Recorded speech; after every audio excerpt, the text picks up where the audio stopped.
Contract वाली बहू। नरेश की माँ अपने बेटे से मिलने दिल्ली आ रही है। इस बात का पता चलते ही नरेश के दिल में हलचल मच जाती है। नरेश अपनी माँ के स्वागत की तैयारी में लग जाता है। साथ ही उसे डर भी सताने लगता है कि उसकी माँ कहीं अपनी पुरानी जिद पर फिर से बैठ ना जाए।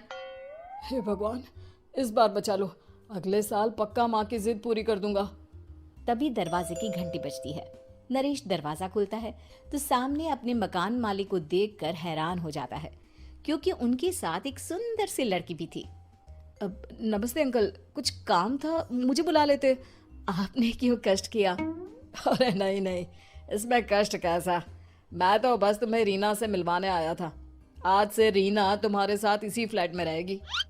अंकल, कोई लड़का फ्लैटमेट नहीं है? एक अनजान लड़की के साथ रहना मेरे लिए थोड़ा अजीब होगा। देखो नरेश, मैं तुम्हें पहले भी बता चुका हूँ कि इस फ्लैट में तुम्हें किसी ना किसी के साथ एडजस्ट करना ही होगा, या फिर तुम अकेले पूरे फ्लैट का किराया दे दो, मैं किसी को नहीं रखूंगा। नरेश अपने मकान मालिक की बात सुन के रीना के साथ रहने के लिए तैयार हो जाता है, पर अंदर ही अंदर उसे ये बात खाने लगती है कि वो अपनी माँ को क्या जवाब देगा जब उसकी माँ रीना के बारे में उसे पूछेगी। दिन बीतने लगते हैं। नरेश और रीना अच्छे दोस्त भी बन जाते हैं, पर अभी भी नरेश अपनी प्रॉब्लम का सलूशन नहीं ढूंढ पाता। एक दिन नरेश बहुत परेशान सा बैठा होता है। तभी रीना उसे पूछती है, क्या हुआ नरेश, तुम काफी परेशान लग रहे हो, सब ठीक तो है ना? हाँ सब ठीक है, बस एक छोटी सी प्रॉब्लम है। वो एक्चुअली 2 दिन बाद मेरी माँ मुझसे मिलने आ रही है। अरे तो इसमें प्रॉब्लम क्या है, ये तो खुशी की बात है। हाँ रीना, बट मेरी माँ एक जिद लेकर बैठ गई है कि मैं शादी कर लूँ, पर मैं अभी इस चीज़ के लिए तैयार नहीं हूँ। ऊपर से जब वो तुम्हें देखेगी तो 100 सवाल करेगी, क्या जवाब दूंगा? अरे इसमें कोई टेंशन वाली बात नहीं है। मेरे पास ना इस प्रॉब्लम का सोल्यूशन है, जिससे ना तुम्हें शादी करनी पड़ेगी और ना ही तुम्हारी माँ मेरे बारे में कुछ पूछेंगी। रीना की बात सुनकर नरेश सोच में डूब जाता है। वो सोचता है कि रीना खुले ख्यालों वाली लड़की है, कहीं माँ को सच बता ना दे। नरेश को सोच में डूबा देखकर रीना कहती है, अरे क्या हुआ, किस सोच में पड़ गए?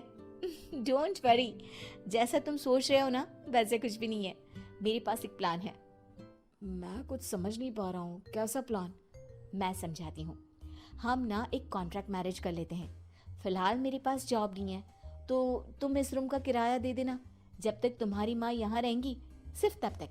और तुम अपनी माँ से कह देना कि मैं तुम्हारी पत्नी हूँ, इससे वो मेरे यहाँ रहने पर कोई सवाल भी नहीं करेंगी। अरे बात तुम्हारी ठीक है, पर माँ से झूठ बोलना, ना ना बाबा, मैं ये रिस्क नहीं ले सकता। कोई और आइडिया दो ना तुम। देखो मंजूर हो तो बोलो, वरना सच बता दो, मुझे कोई प्रॉब्लम नहीं है। रीना की बात सुनकर नरेश सोच में डूब जाता है। बहुत सोचने के बाद जब उसे कोई रास्ता नहीं मिलता, तो वो रीना के बताए हुए रास्ते पर चलने के लिए तैयार हो जाता है। वो रीना से बात करता है और अपनी माँ की पसंद और नापसंद के बारे में बताता है। रीना भी नरेश की सभी बातों को ध्यान से सुनती है, ताकि कहीं उससे कोई गलती ना हो जाए। आखिर वो दिन भी आ जाता है जब नरेश की माँ उससे मिलने दिल्ली आ जाती है। नरेश अपनी माँ को फ्लैट पर लेकर जाता है। जैसे ही नरेश की माँ फ्लैट के अंदर जाती है, रीना उसके पैर छू लेती है। ये देखकर नरेश की माँ थोड़ी घबरा जाती है और नरेश से पूछती है, अरे बेटा नरेश, ये कौन है? माँ ये आपकी बहू रीना है। माफी चाहता हूँ, सब कुछ इतनी जल्दी में हुआ कि आपको बता ही नहीं पाया, इसलिए सोचा कि क्यों ना आपको सरप्राइज दिया जाए। अरे बेटा, मैं तो बस तेरा घर बसा हुआ देखना चाहती थी। हाँ, बहुत अरमान थे अपनी इकलौते बेटी की शादी को लेकर, लेकिन कोई बात नहीं, शायद किस्मत को यही मंजूर होगा। ये कहते ही नरेश की माँ रीना को गले लगा लेती है।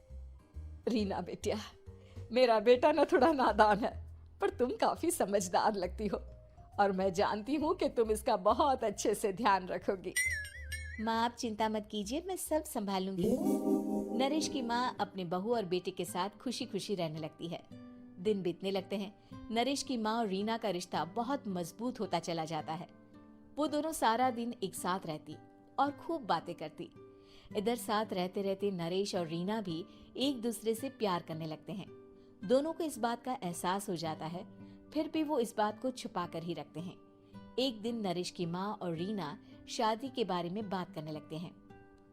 रीना बिटिया, ये तो नरेश ने मुझे बिना बताए शादी कर ली, वरना मैं तो अपनी इकलौती बेटी की शादी इतनी धूमधाम से करती कि सारी दुनिया देखती रह जाती। अच्छा माँ, आप ऐसा भी क्या करती नरेश और मेरी शादी में जो दुनिया देखती रह जाती? अरे बिटिया, एक माँ के अरमान तुम अभी नहीं समझोगी। मैं तो अपनी बहू को एक रानी की तरह लेकर आती और शादी भी बिल्कुल शाही अंदाज में करती, पर मेरे तो सारे अरमान ऐसे ही रह गए। खैर, मुझे तो अपने बेटे और बहू की खुशी चाहिए बस। ये कहते हुए नरेश की माँ की आंखों में आंसू आ जाते हैं। रीना भी ये सुनकर ख्यालों में खो जाती है, क्योंकि वो भी मन ही मन खुद को नरेश की पत्नी और उसकी माँ की बहू मानने लगी थी। शाम को जब नरेश ऑफिस से घर आता है तो रीना खुद को रोक नहीं पाती और नरेश के सामने उसकी माँ को अपने और नरेश के रिश्ते का सारा सच बता देती है। रीना की बात सुनकर नरेश की माँ दोनों से बहुत नाराज हो जाती है और घर वापस जाने की बात करने लगती है। तुम दोनों ने मुझसे सच छुपाकर बहुत ठेस पहुंचाई है मुझे। अब तुम लोगों के साथ नहीं रहना चाहती मैं, कल ही वापस चली जाऊंगी अपने घर।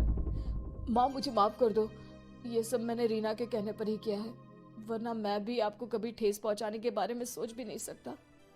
हाँ माँ, हमने ये सिर्फ आपका दिल रखने के लिए किया, प्लीज हम दोनों को माफ कर दीजिए। तुम दोनों ने मेरे अरमानों के साथ खिलवाड़ किया है, और वैसे भी मुझे अपने बेटे के लिए एक अच्छी लड़की ढूंढनी है, इसलिए मेरा यहाँ से जाना ही बेहतर होगा। माँ की ये बात सुनकर रीना खुद को रोक नहीं पाती। माँ, क्या मैं आपके घर की बहू बनने लायक नहीं हूँ? रीना की बात सुनकर नरेश हैरान रह जाता है। नरेश की माँ भी कुछ समझ नहीं पाती। मैं कुछ समझी नहीं, आखिर तुम कहना क्या चाहती हो?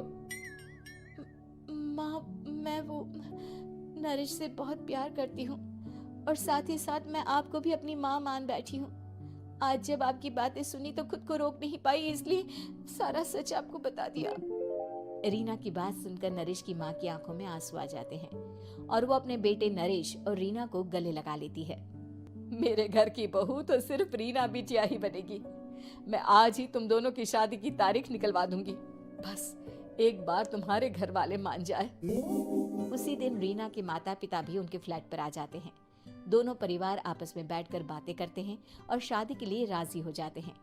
रीना भी कॉन्ट्रैक्ट फाड़ देती है और कहती है, सही मायने में मैं अब बहू बनूंगी, अब तक तो सिर्फ कॉन्ट्रैक्ट वाली बहू थी।